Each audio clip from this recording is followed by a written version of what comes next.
Thank you so much. It's always a pleasure to be here.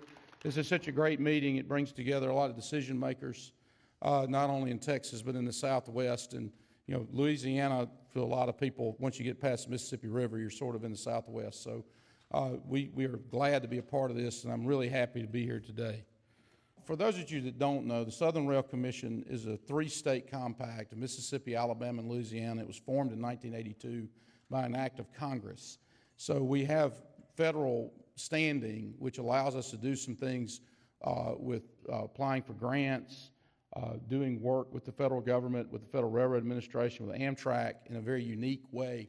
We were one of the first compacts of this sort, and it's been very effective for us over the years. The Southern Rail Commission to date has run 2 other services on the Gulf Coast in conjunction with Amtrak between Mobile and New Orleans, has done a lot of other work throughout South Mississippi, Louisiana, and Alabama in safety and improvement to stations, and we'll go into some of that in a minute. And I think it's been a very effective advocate for Amtrak and for funding our services. I've got a couple of friends here I want to point out. Matthew Martinick with CSRS and John Robert Smith with Transportation for America. They're working with us. John Robert's been working with us for years. And a lot of this would not be possible without the work of John Robert and Transportation for America on the Chrissy grant programs, on the Restoration Enhancement grant programs. He has hauled us around the halls of Congress for years, and we've met with just about everybody that has anything to do with this from any state that would listen to us. And he's taught us how to do that, not just talk like going to Congress, not just talking to the Texas folks or the Oklahoma folks, talking to everybody. And that has been very effective for us. And Matthew represents CSRS, who are our professional partners on our CIDP project on the I-20, and have just been tremendous partners for us, have worked really hard with the North Louisiana cities who have been leading this effort, and we've just found them to be a delightful partner to us, very professional, very connected, and have brought great work to that. So I wanted to point them out to you, and I would encourage you to visit with them during the day. I think they can bring a lot of very valuable information to you. But we do that. We've been doing this since '82. I think our active role in the past few years, back during the Jindal administration in Louisiana, we had an opportunity to get federal dollars for Baton Rouge to New Orleans. For a lot of political reasons, that did not happen. The Southern Rail Commission then became, what do we do next? And we found people like John Robert, and we found a way to make it happen. And so I'm hoping to go through this to kind of tell you where we are now, which we're very excited about. For a lot of years, I've been able to come here and say, yeah, we're working on it. Yeah, we're working on it. Well, we're going to have it. It's very exciting. One thing I want to point out here, these are our members of the Southern Rail Commission. And one of the exciting things, especially in Louisiana, is we're able to get people who are very much decision makers. Especially, that's been a big plus for us in Louisiana. You'll see that we have a couple of new members there, Mayor Friday Ellis of the city of Monroe, and also Representative Neil Reiser, who is a leader in the Louisiana House. That we have found to be extremely effective for our advocacy and actually pushing projects down to completion, is having people who are influential, who people listen to. We find that on a federal level with Senator Wicker, Senator Cassidy, Senator Hyde-Smith. The House Speaker is in Louisiana, along with others. But having those advocates makes all the difference in the world. I mean, I'll give you an example. In Alabama, we have a very effective man in Toby Bennington who works for the city of Anniston. However, he is hamstrung because we really don't have that federal champion in Alabama who really believes in us, and that has made it very difficult for us to move forward in that state. We've been able to do it, but it took a lot of work. In Louisiana, we've had, and I'll go through this in a minute, the state has put money in. In Mississippi, the state has put money in and has been a very effective partner. And a lot of that has to do with federal champions like Senator Cassidy, Senator Wicker, bringing their influence to bear to make that happen. And I would tell you that you have to have that person. You have to find some way to groom that person to be effective. So we advocate, we build. we get service going, and we're about to do that.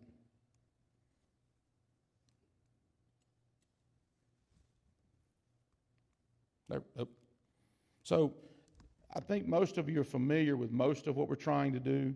You can see here we're working on the Mobile to New Orleans service. Obviously, that'll be coming in July, hopefully. We have a CIDP on the I-20 corridor, splitting the Crescent at Meridian over to Dallas-Fort Worth.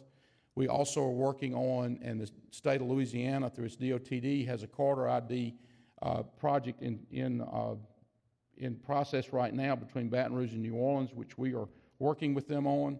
And another project that we are very interested in the future is taking that train on from Baton Rouge to Shreveport to connect North and South Louisiana, which has been a dream of a lot of the leadership in Louisiana for a long time. And the main motivation from that is really the KCS-CP merger, where we have a willing host railroad that's willing to talk to us and work with us on that, which is a huge change as well. But that's something that as we move through these projects that we want to move forward and try to do that and connects North and South Louisiana together and really connects New Orleans with Dallas-Fort Worth, which I think is a natural future connection between two city pairs. And you all know the passenger rail benefits. I'm not going to bore you with all that. Everybody here knows how that works. So take you through some of the wins that we've had on all the routes we're working on. We've been working on Baton Rouge to New Orleans for years. You can see it goes back to, we were awarded in 2016 some money for planning in the cities of Baton Rouge and Gonzales. We started on that way before that. I've probably been working personally on this about 15 years. John Robert was a member of the commission back in the 90s. We've been working on this for a very long time. And I think that's the frustrating part. And I think we kind of figured out we were just too stupid to quit. Really? I mean, you get into this, it's like, oh, it's trains, this is great. And you just keep working on it, and you keep working on it. And what we would find is we kept working, somebody would show up and say, okay, I'm going to help you. And then somebody else would show up and move it a little bit further down the line. But I think what you see is the main thing here is we just never quit when we probably should have. And we continue to work on that. We got out of the planning grant money, we were able to get $20 million for the cities of Baton Rouge and Gonzales for stations. The interesting thing about that, to me, was it was the city of Gonzales who was the lead on that, not the city of Baton Rouge. They had a terrific mayor who is now the president of the Municipal League or the Municipal Association of Louisiana, and they also had a city engineer who was terrific and really pushed that project along. So sometimes when you're working on these projects, it may not be the major city that needs to be the lead. It may be some other city that's motivated and really wants to see this done and is willing to put the effort into it. And that's what we found here. The Gonzales was really the lead on this, which I found very interesting.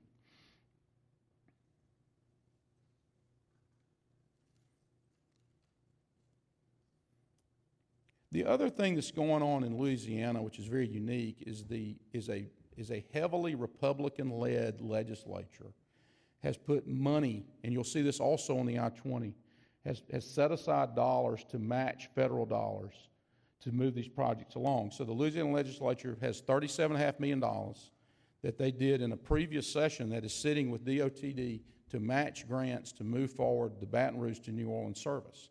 So that really makes it real.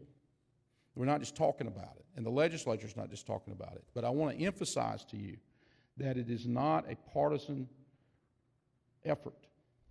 This is not a blue issue. I mean, we started a lot of our work under Governor Phil Bryant, who billed himself as the nation's first Tea Party governor. And he supported, in a sense, what we were trying to do. And he certainly wasn't against it. So don't let labels or parties stop you, because if people have Amtrak service in their district, they're kind of interested in keeping it, and they see the benefit of it.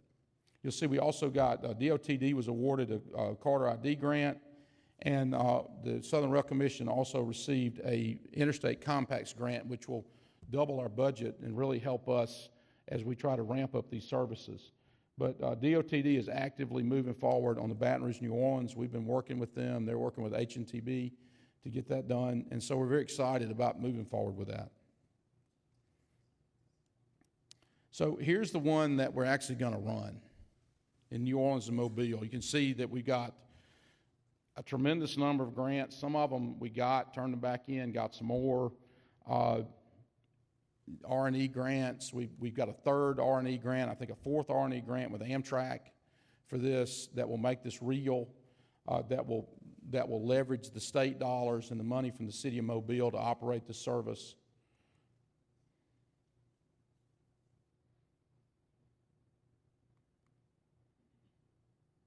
So I want to point something out. We've got a $178 million Chrissy grant, which is matched by the states of Mississippi and Louisiana. It's also matched by the port in Mobile and the host railroads. That just seems to be a tremendous amount of money to spend on that, but that's the state of play in passenger rail. I mean, if you want to add passenger rail to an area, you're going to have to find ways to pay for it, and we found a way to do that. And fortunately, we were able to convince the Mississippi legislature and the Louisiana legislature and the others to put money toward this. And I mean, Mississippi's making a significant commitment to this.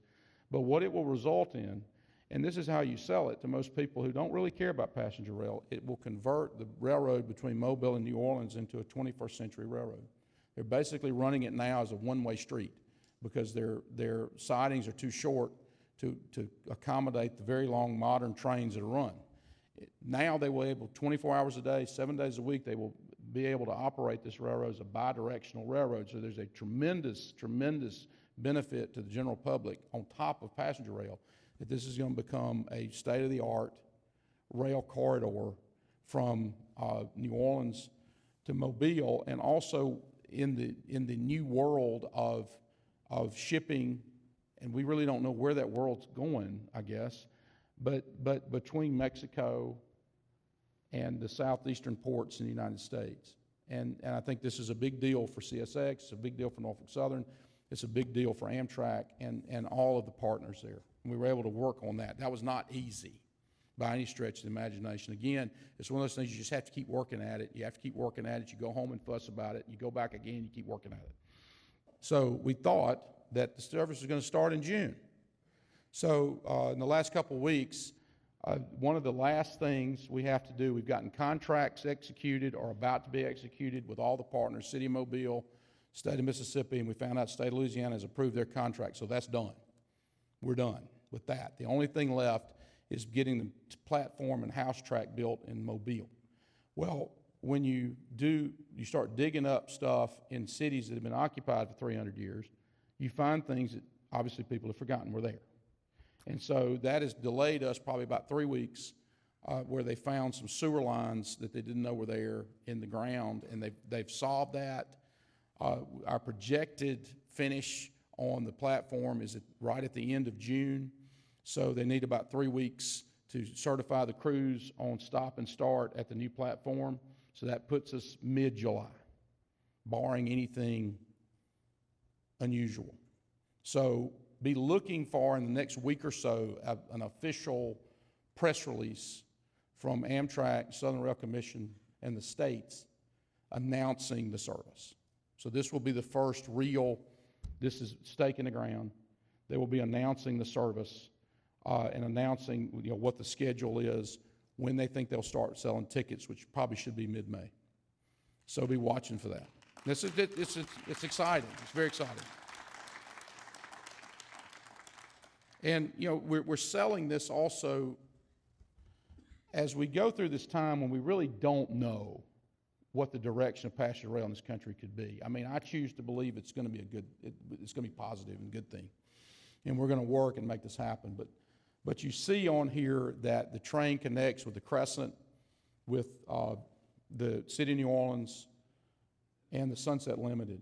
And also what we're working on right now is bus connections with Greyhound from New Orleans to Baton Rouge, which we think we can do, just tweaking the schedule a little bit, having some through. And then that helps us do a proof of concept on Baton Rouge to New Orleans so you see how many people use that service. But also we're working with the city of Pensacola about a throughway service from this train over to Pensacola Naval Air Station and the beach. And they're very interested in this, and Amtrak's working on that. And I'm very excited about that possibility, because then that connects us over to the Panhandle of Florida, and we begin to see what does that service look like in the future. And the city of Pensacola is very interested in this. They got to find a little money to pay for it, but they're negotiating that out now. We may not have it at start of service, but hopefully soon after. And we're very excited about those different opportunities that are there to be able to work with the cities like that to move service forward. And Amtrak's been very good about trying to find different sources of revenue. There's some rural transit dollars that are out there that they may be able to access. And so those things are very exciting as a side. And also, you've got 4 stops in Mississippi, but the Mississippi coast has a very robust public transit and Uber network. And so we're going to work as we go through that to have some scheduled service to connect you to, say, Ocean Springs or Long Beach or wherever as you come in. And those places are very pedestrian friendly. It's going to be a very interesting, unique area of the South, in that you're going to have riding along a beach to very pedestrian friendly or golf cart friendly cities that are really going to be open and accessible to a rail passenger that doesn't have a car. And we think that's going to be really, really unique and exciting for that service. So we're very excited about that. But I tell you about the connection to these other services. It's critical for this service to have any hope of success to maintain these long-distance trains, because those are the connections. I talk to people all the time. I say, look, you can get on the train in Jackson, ride down to New Orleans, knock around a couple hours, have an early dinner, get on the train right over to Bay St. Louis. Very appealing to people. I already have people ready to do that. They say, once a ticket, I'm going to do that. That sounds fun to me. But we can't do that if we don't have that. And then if we don't have the long-distance trains, this train becomes the only train out of New Orleans, and we can't afford that. I mean, that's not going to work. So it's critical that all of these trains work together, and that we tell people that all of these trains work together in a total transportation network, and they are all a vital part of that whole network. So I think that's extremely important to keep in mind as you advocate for trains. They all work together, and a lot of people don't think about that. They just think about end-to-end long-distance trains. So the other thing of note here is the I-20 corridor. And, we had very little hope for this corridor until the merger of CP and KCS. KCS had absolutely no interest in running this train. We worked with them and talked to them until we were blue in the face. And it was just like, no. Yeah, you can run an inspection train if it doesn't stop, and just all sorts of things. So when CP reached out to us and said, can you help us? And they reached out to Amtrak. I think that's a critical part, is they were very close to Amtrak, had a great relationship with Amtrak, help us make this merger happen. And we got to work, they got to work, a lot of people got to work to see this happen. And so they made some commitments to the states and to Amtrak on service, and one of those was with the I-20. They made a commitment to run one round trip a day, sort of like Baton Rouge, New Orleans. There's a commitment there to do that, and they've been very cooperative in working toward that. So we're appreciative of that. We're working through the Corridor ID program now. That's something that the Southern Rail Commission is front funding, and then we'll get reimbursed by the FRA for that work, and then we will move forward to the next step. The critical piece of that is that the state of Louisiana has already set aside the money to match some of the grants going forward, as I noted before. And Mississippi has made, the Mississippi Department of Transportation had put up some match money for a Fed state grant, and they said, we're holding that for the next step on the I-20. We've got great support from both states, especially the Department of Transportation in Mississippi. The president of the board of the Department of Transportation Commission. One thing you may not know is Mississippi is the only state in the country that has an elected transportation commission that is totally separate from the executive. The governor really has no authority over it. And so they can do their own thing. Now the legislature funds them, so they have some control over that. And they can operate independently. And they've been very supportive of us, especially the president of the commission is a great supporter. And he sent me a text the other day. I told him that we were getting started on to Mobile to New Orleans. He said, that's fine, but the I-20 is my project. Now get that done. So, okay, good. We're all for it. So we've got good support, and we're trying to move forward on this. I think that that Mississippi and Louisiana are very supportive of that. I think Texas is a hill to climb, just because of some predisposition about rail and passenger rail, and y'all been working on this for years. But we have convinced those two states that this is a good thing. Now, I think we got a lot riding on the success of Mobile to New Orleans. We've convinced people that this is going to work, and it's got to work. And if it works, I think it opens the door for a lot of other things. So we're pushing all our chips in the middle of the table on that. But if it works, which we intend for it to, that's going to open the door. I think in states like Texas, look at, I kind of really want that. That works. I need that. That's what I want to see. And Texas has a real opportunity on the I-20 to create a corridor between Marshall and Dallas-Fort Worth. So you'd have the Texas Eagle. You'd also have the Crescent extension. So that's 2 trains each way a day, which would be kind of a unique thing for this part of the country. And I think it's something that's saleable, that you show that, and it connects an area that frankly, just like many parts of Mississippi, needs some investment, needs some people to invest in it, and this is one way to do that. So we're excited about that project on the I-20 corridor. And Jim Matthews is another guy I want to point out, because I see him sitting over here. He's been our partner since he started at Rail Passengers. He's been there. He recruits his people to come to all our stuff. And I want you to note on here that Rail Passengers did a economic benefit analysis of like $50.7 million. That's fine, but what I'm telling you is if you have a project you're trying to prove, Rail Passengers has put together an excellent tool to do economic development analysis on a route, and it's very good, and you should use them. They have great staff and they do great work, but that tool right there is the thing that a lot of the legislators, state leaders, federal leaders want to see. All right, I'm going to invest this money in it. What am I going to get out of it? What are my cities going to get out of it?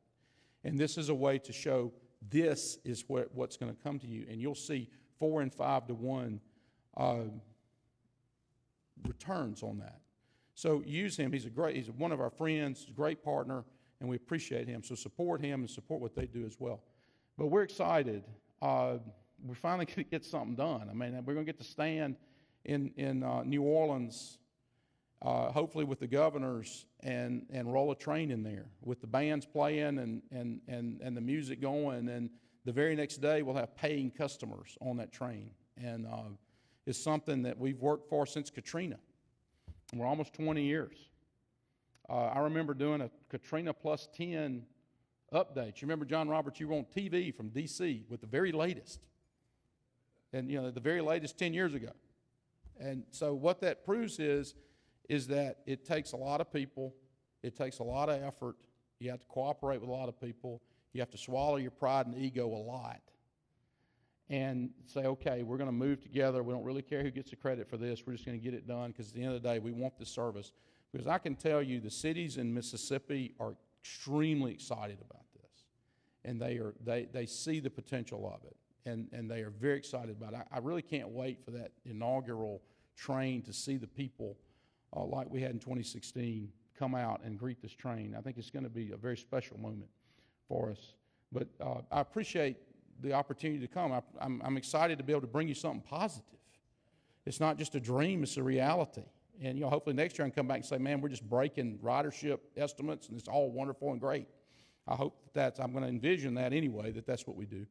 But I thank you for the opportunity and time to speak to you and share this with you, and encourage you to continue working. And even in the face of adversity, somebody will come. Somebody will see what you're doing and try to help you. Thank you.